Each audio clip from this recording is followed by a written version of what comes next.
You want to learn how to code, but you're not really sure where to start or what kind of tools you need. Keep watching, I'll explain it all. Hello, hope you're doing well. Getting started with coding. There's going to be a few things that you need.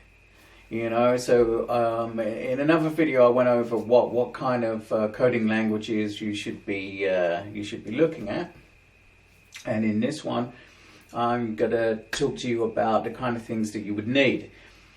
So you're going to have something to actually do the coding on, some kind of text editor or an IDE, which is an integrated development environment. Now then, I personally would recommend Brackets, because Brackets, it's free, it's open source, and that means you can install it. You can have it for Mac, you can have it for Windows, depending on what your computer is. It doesn't really matter. And it's very good these days. It's always been very good. It's kind of lightweight, it's not too big. It's customizable as long as you don't mind, tampering with the code. It's very good, and there's loads of different coding languages that you can use on it as well. Which does remind me, we will have to think about the actual coding languages. But first of all, the software for doing coding. Java, NetBeans. NetBeans is very good for Java. There is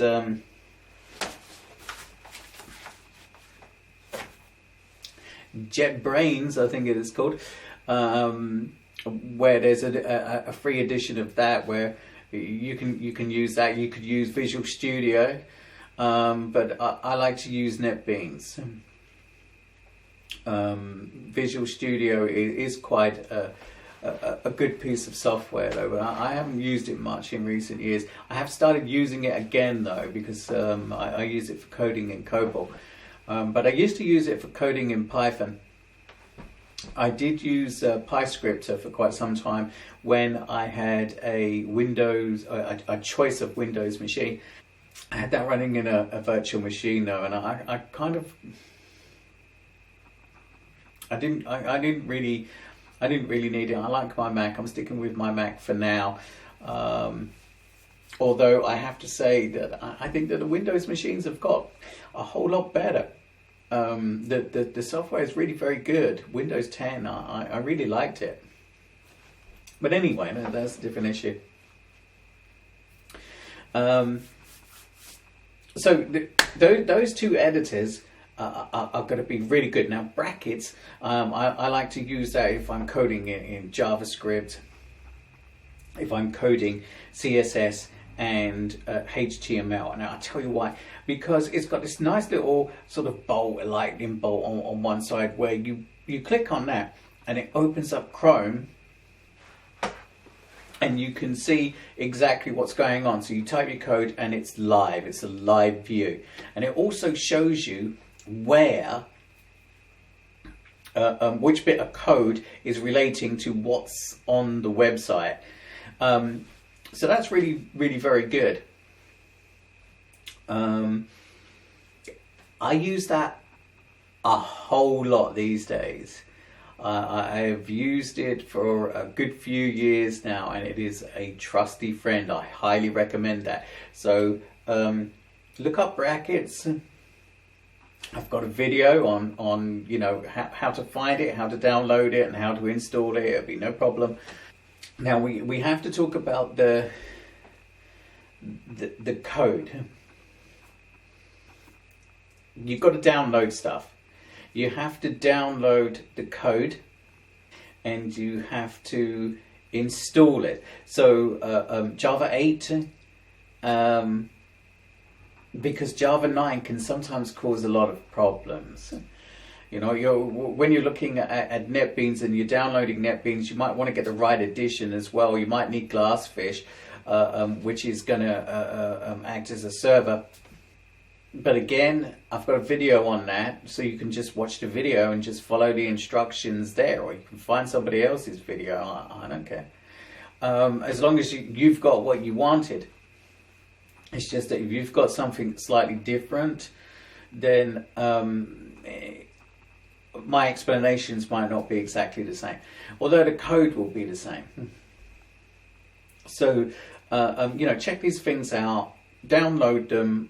Don't be frightened to have a look and see what's in there, and do a few Google searches to find out how these pieces of software actually work. You probably won't have to do anything too fancy. You're just going to have to save a file and load a file.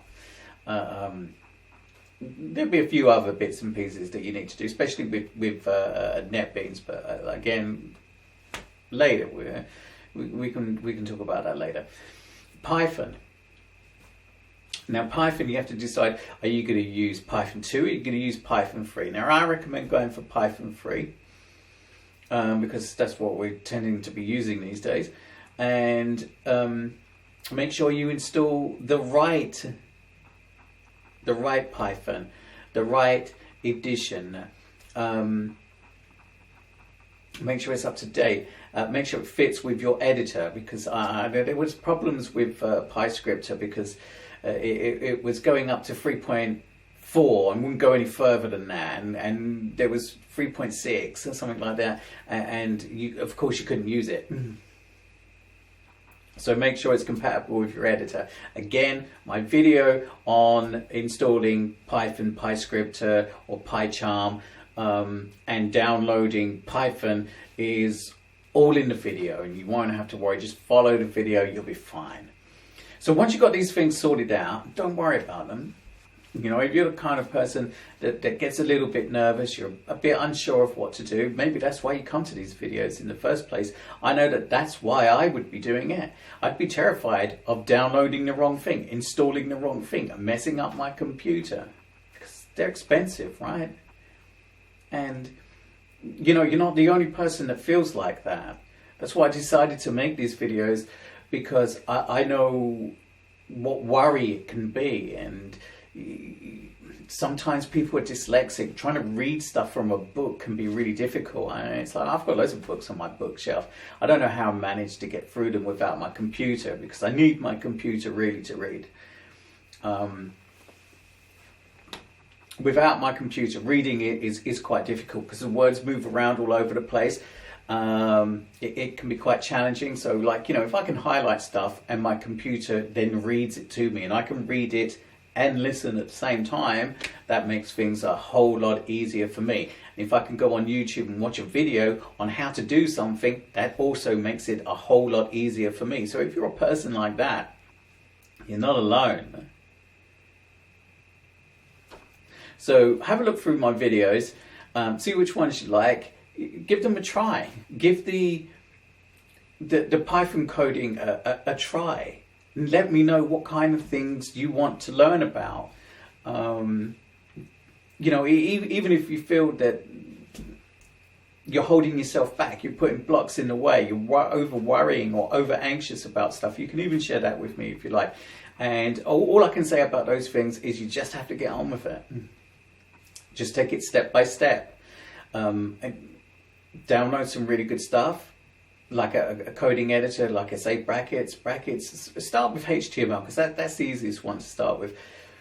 HTML, JavaScript, CSS, all can be done in brackets, and then like you can move on to something like Python within a few weeks. But the trick to coding is you just have to keep trying, and it all seems like a bit overwhelming at first, a little bit daunting, but you can get there.